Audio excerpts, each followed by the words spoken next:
Umume menungso ditakdirne pepasangan dijogo ojo nganti kelaran.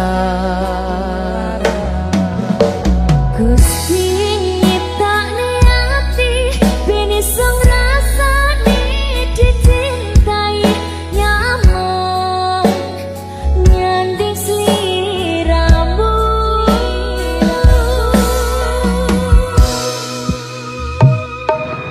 Sayang isi opo selawase yo mengkowe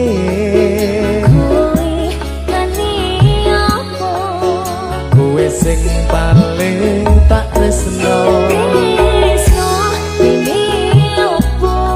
tak coba tekan matiku mati emi opo mung kowe ra ono liya.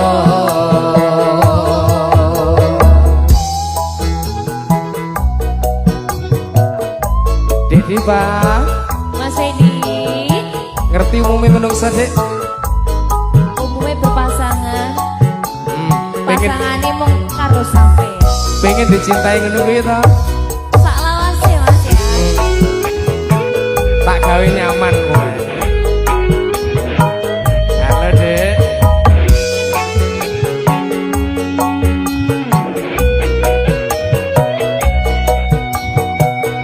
Mas Edi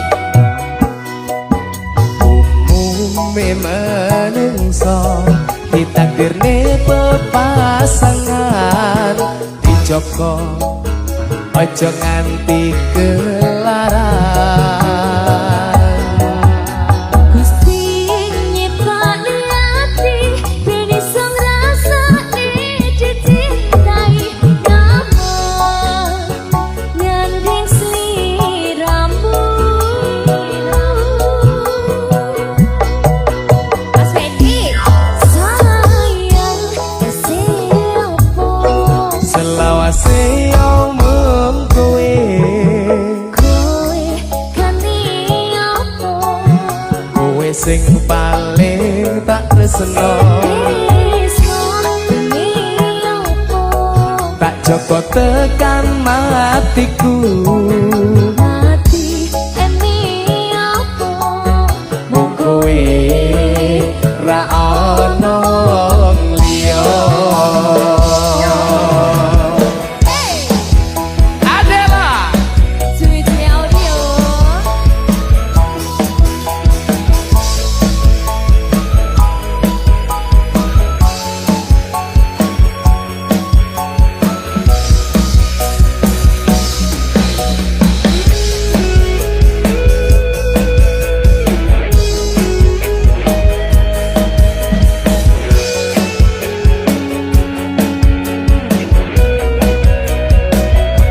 ayo goyang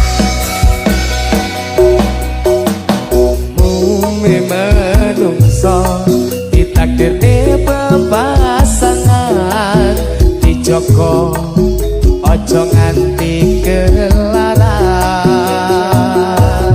Gusti nyiptakne ati ben iso ngrasani dicintai nyaman nyanding sliramu.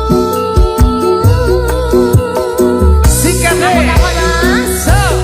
Sayang isi opo selawase yo mung kowe kowe kani opo kowe sing paling tak tresno iso emi opo tak jogo tekan matiku ati emi opo mung kowe ra ono liya. sayang isi opo Selawase yo mung kowe kowe kani opo kowe sing paling tak tresno iso emi opo tak jogo tekan matiku